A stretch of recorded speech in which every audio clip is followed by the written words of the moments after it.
इस कोर्स ने मेरी लाइफ को चेंज कर दिया, मतलब मेरी फैमिली से भी मुझे रिस्पेक्ट मिलती है और पेशेंट को ट्रीट करने का मौका मिलता है। इससे बड़ी बात तो हो ही नहीं सकती। हेलो एवरीवन, जीडी गोविंद का हेल्थ केयर अकेडमी के पॉडकास्ट सेशन में आपका स्वागत है। आज हमारे साथ जीडी गोविंद का हेल्थ केयर अकेडमी के एक और होनहार और काबिल स्टूडेंट हैं जिनका नाम है तानिया परवीन। आइए अब जानते हैं उनकी पैरामेडिकल जर्नी के बारे में। Hi Tania. Hello ma'am. Tania, क्योंकि आप जीडी गोविंद का हेल्थ केयर अकेडमी के एक पास आउट स्टूडेंट हो, तो आप थोड़ा सा अपनी जर्नी, अपने बारे में थोड़ा कुछ बताइए। हेलो मैम, मेरा नाम तानिया परवीन है और मैंने DEMT कोर्स किया है जीडी गोविंद का हेल्थ केयर अकेडमी से, बदरपुर ब्रांच, जिसका फुल फॉर्म है diploma in emergency medical technician. और अभी मैं इंटर्नशिप पे हूँ नोएडा सेक्टर 62 फोर्टिस। तो वहाँ पर मुझे बहुत सारी चीज़ें सीखने का मौका मिल रहा है, जैसे इमरजेंसी कंडीशंस में पेशेंट किस तरीके से आते हैं और किस तरीके से उन्हें हैंडल करना है, इन सब के बारे में अभी मुझे बताया जाता है। ओके, तो तानिया, जैसा कि आपने बताया कि आप DEMT के स्टूडेंट हो, तो तानिया, इसके बारे में आप थोड़ा सा ब्रीफ देंगी कि DEMT होता क्या है और इसके बारे में आपको पता कहाँ से चला? Ma'am, DEMT is a paramedical course, means diploma in emergency medical technician. इसमें जैसे इमरजेंसी कंडीशन में लाइक बहुत सारे केसेस होते हैं, trauma cases, accident cases, injury, बहुत सारी प्रॉब्लम्स होती है, जैसे हेड में इंजरी हो जाना, लेग में इंजरी हो जाना, उन सब कंडीशंस को हैंडल करते हैं जो पैरामेडिक्स होते हैं। बहुत सारे ट्रॉमा केसेस भी होते हैं और इमरजेंसी केसेस जैसे accident cases, like road accident हो गया जिसमें पेशेंट को पूरी बॉडी में इंजरी हो जाती है, बर्न केसेस हो गया जैसे जल जाता है पेशेंट, उन सब कंडीशंस में हम पेशेंट को ट्रीट करते हैं, उन्हें बेसिक सपोर्ट देते हैं। और जैसे कार्डियक अरेस्ट हो गया तो उन्हें CPR देना। CPR means initial, like before doctor आए उसके पहले जो भी फर्स्ट एड ट्रीटमेंट है वो आप देते हो। बेसिक ट्रीटमेंट, जैसे बेसिक लाइफ सपोर्ट हम बोल सकते हैं, वो हम पेशेंट को प्रोवाइड करते हैं। जब तक डॉक्टर अवेलेबल नहीं होता तो हम उन्हें ट्रीट करते हैं। ओके, जैसे कि आपने कहा ये एक पैरामेडिक कोर्स है, तो थोड़ा सा बता सकते हो पैरामेडिक्स कौन होते हैं, पैरामेडिकल कोर्सेज क्या होती है उसके? पैरामेडिकल कोर्सेज तो बहुत सारे होते हैं लेकिन उनका अलग अलग काम होता है, लाइक MLT हो गया, डायलिसिस टेक्नीशियन हो गया, इमरजेंसी मेडिकल टेक्नीशियन हो गया, कार्डियक केयर टेक्नीशियन हो गया। तो सबका वर्क जो होता है अलग अलग तरीके से होता है। जैसे मेरा कोर्स है इमरजेंसी मेडिकल टेक्नीशियन, तो मेरा काम है इमरजेंसी कंडीशन में पेशेंट को हैंडल करना, उन्हें ट्रीट करना, डॉक्टर्स के आने से पहले उन्हें बेसिक लाइफ सपोर्ट देना। उनकी लाइफ, उनका मतलब मेन मोटिव होता है हमारा कि पेशेंट के लाइफ को सेव कर सके। जैसे हॉस्पिटल में भी बहुत सारे डिपार्टमेंट होते हैं, उन्हें अलग अलग टेक्नीशियंस की जरूरत पड़ती है। जैसे इमरजेंसी डिपार्टमेंट में इमरजेंसी टेक्नीशियन हो गए, डायलिसिस यूनिट में डायलिसिस टेक्नीशियन हो गए, और डॉक्टर्स तो कभी कभी अवेलेबल हो पाता है लेकिन एनी टाइम और पूरे मतलब 24 आवर्स टेक्नीशियन उसमें वर्क करते हैं। ओके, सो बेसिकली जैसे हम जिन्हें नहीं पता है तो वो क्या करते हैं कि हम टेक्नीशियन वर्ड तो जानते हैं बट हम पैरामेडिक्स या पैरामेडिकल सेक्टर को नहीं जानते। तो ये आप होते हो जो कि अच्छे एकेडमी या इंस्टीट्यूट से ट्रेनिंग लेकर के वहाँ पर जॉब करते हो, राइट?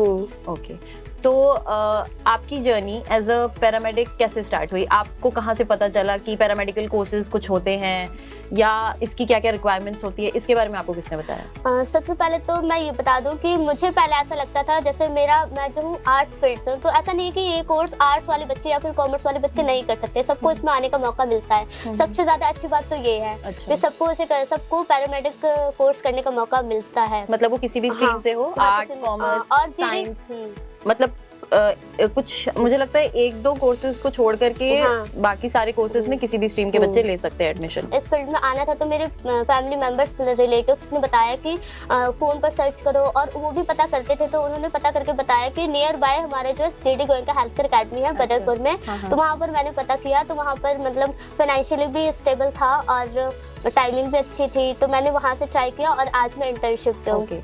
तो जैसे आप बता रहे हो आप आर्ट्स के बैकग्राउंड से हो, तो आपने आर्ट्स के ही मतलब आर्ट्स वाले लाइन में ही क्यों नहीं अपना करियर बिल्डअप करने को सोचा? आपको अचानक से साइंस, मतलब एक हेल्थ केयर सेक्टर में ही क्यों करियर बनाना था? मैम, क्योंकि मुझे अपना फ्यूचर प्लान, अपना करियर प्लान अच्छा करना था, और मुझे लगता है कि हेल्थ केयर सेक्टर जो हम फ्यूचर, मतलब इसमें मेरा फ्यूचर सिक्योर है, मुझे ऐसा लगता है, और आगे भी मुझे कोई प्रॉब्लम नहीं होगी। तो एकदम से शिफ्ट कैसे आया आपके दिमाग में कि एकदम आर्ट्स एक अलग जोन हो गया?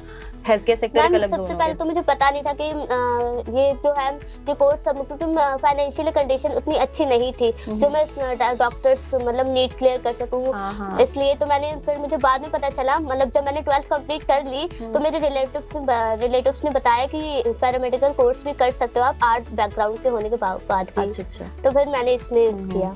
तो एक मतलब आपका शुरू से इंटरेस्ट था कि आप हेल्थ केयर सेक्टर में हाँ। करियर बनाओ, लेकिन बिकॉज आपके बजट से बाहर का वो हो रहा था मेडिकल सेक्टर में करियर बनाना, तो इसीलिए आपने अपने बजट, आपको अब ऐसा एक कोर्स मिल गया जो आपके बजट में भी है, आपके टाइम ड्यूरेशन को भी वो मैनेज कर सकते हैं आप उसमें, और आपका इंटरेस्ट भी है, तो तीनों गोल्स आपके अचीव हो गए ये कोर्स करके, है ना। ओके, तो ऐसा जैसे आपको आपके रिलेटिव्स ने बताया पैरामेडिकल फील्ड के बारे में, ऐसे बहुत सारे बच्चों को अभी भी अवेयरनेस नहीं है इसके बारे में उनको, और अगर अवेयरनेस है भी तो उनको लगता है कि शायद ये भी बाकी जैसे मेडिकल कोर्सेज होते हैं जो नीट क्लियर करके जैसे डॉक्टर्स, वो सब बहुत एक्सपेंसिव कोर्सेज होते हैं, तो उनको शायद ये लगता होगा कि ये कोर्सेज बहुत एक्सपेंसिव होते हैं, लेकिन ऐसा नहीं है। ऐसा नहीं है, आपके बजट में आप इसको कर सकते हो। तानिया, आप कुछ और अपने एंड से बताना चाहेंगी कि ये कोर्स करने के बाद आपके लाइफ में क्या क्या चेंजेस आए हैं? सबसे पहले तो मतलब इस कोर्स ने मेरी लाइफ को चेंज कर दिया, मतलब मेरे फैमिली से भी मुझे रिस्पेक्ट मिलती है और पेशेंट को ट्रीट करने का मौका मिलता है, इससे बड़ी बात तो हो ही नहीं सकती। हाँ। और मतलब फ्रेंड से भी रिस्पेक्ट मिलती है और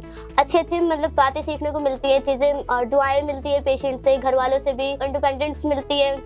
और इसके बाद अब आपका फ्यूचर प्लान भी अच्छा है, करियर भी अच्छा है, आप अब्रॉड में भी ट्राई कर सकते हैं, बिकॉज इसमें बहुत सारे चांसेस मिलती हैं, आप कभी घर पर नहीं बैठ सकते हैं। और जैसे हम कहते हैं कि ये सेक्टर ऐसा है जिसकी रिक्वायरमेंट हमेशा ऑन रहती है, कितने भी क्राइसिस आ जाए, और एक हेल्थ सेक्टर मतलब अगर क्राइसिस भी अगर हेल्थ से रिलेटेड हो, जैसे कोरोना हुआ था, कोरोना के टाइम पे भी हमें सिर्फ और सिर्फ हेल्थ केयर सेक्टर की ही नीड थी, हमें हेल्थ केयर सेक्टर ही हमें उस चीज़ से बाहर निकाला है, उनके ही स्टाफ ने, उनके ही इंफ्रास्ट्रक्चर ने हमें हेल्प आउट किया कि हम उस चीज़ से बाहर निकल जाए। तो ये सेक्टर हमेशा 24/7 ऑन ड्यूटी रहता है। तो अब जैसे कि आप बता रहे हो कि शायद कितने मंथ्स का कोर्स था आपका? मेरा डिप्लोमा कोर्स है जो 2 इयर्स का होता है, इसमें 16 मंथ्स हमें थ्योरेटिकल सिखाया जाता है और 8 मंथ्स प्रैक्टिकल हॉस्पिटल में इंटर्नशिप। तो विद इन 2 इयर्स आपने एक रिस्पेक्ट, एक नॉलेज, एक स्किल गेन किया, और आगे आपकी क्या फ्यूचर गोल्स है, आप क्या आगे करना चाहते हो? मैं इसी में अपना फ्यूचर एक्सपेंड करना चाहती हूँ। लाइक जैसे मैंने अभी डिप्लोमा कोर्स किया तो इसमें मैं अभी ग्रेजुएशन BSc EMT इसको करके फिर मैं अब्रॉड जाने वाली, क्योंकि वहाँ पर भी कोर्स के बहुत डिमांड है। अब हर जगह मतलब all over the world health care sector paramedical की बहुत सारी डिमांड है, तो मैं अब्रॉड जाऊँगी। तो तानिया, आप थोड़ा सा हमारे व्यूअर्स को ये एक्सप्लेन कर सकते हो कि मेडिकल सेक्टर 2 पार्ट्स में डिवाइडेड है, एक पैरामेडिकल और एक मेडिकल जो स्टाफ है, तो दोनों में डिफरेंस क्या है? जैसे एक होता है कि एक आप नीट क्लियर करके फिर बहुत ज़्यादा अमाउंट दे करके आप एक लंबे टाइम के लिए आप पहले पढ़ाई करते हो, और एक साइड पर है कि आप, तो वो जो डिफरेंस है वो थोड़ा सा आप अपने वे में थोड़ा हमारे व्यूअर्स को एक्सप्लेन कर सकते हो?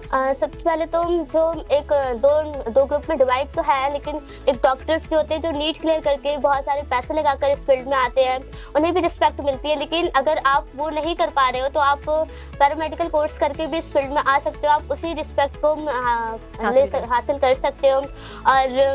और इसमें ये नहीं कि आप ज़्यादा मतलब अच्छे बैकग्राउंड फाइनेंशियली स्टेबल है तभी कर पाएंगे, ऐसा नहीं है। आप अगर मिडिल क्लास फैमिली से भी तो इस कोर्स को कर सकते हैं। तो आप जैसे आपने DEMT का कोर्स किया है, तो इसमें डेजिग्नेशन वाइज कितनी ग्रोथ होती है, और इसका फिर क्या पैटर्न है? आपको कोई और भी कोर्सेज करने होते हैं या फिर आप नॉलेज गेन कर करके आप कौन से रैंक तक पहुंच सकते हो? मैम वो तो आप पर डिपेंड करता है कि आप क्या करना चाहते हो। मैंने जो सोचा है कि इसी में अपना करियर बनाना है मुझे, क्योंकि मैंने इस लाइन को, इस फील्ड को चूज किया है, तो अब इसी में रहना है और इसी में मुझे एक्सपीरियंस होना है, इसी में अपने करियर को बढ़ाना है आगे। तो अभी जैसा कि आपने बताया शुरुआत में कि आप इंटर्नशिप कर रहे हो, तो GD गोविंद का हेल्थ केयर ने आपको आपकी इंटर्नशिप में कितना हेल्प किया?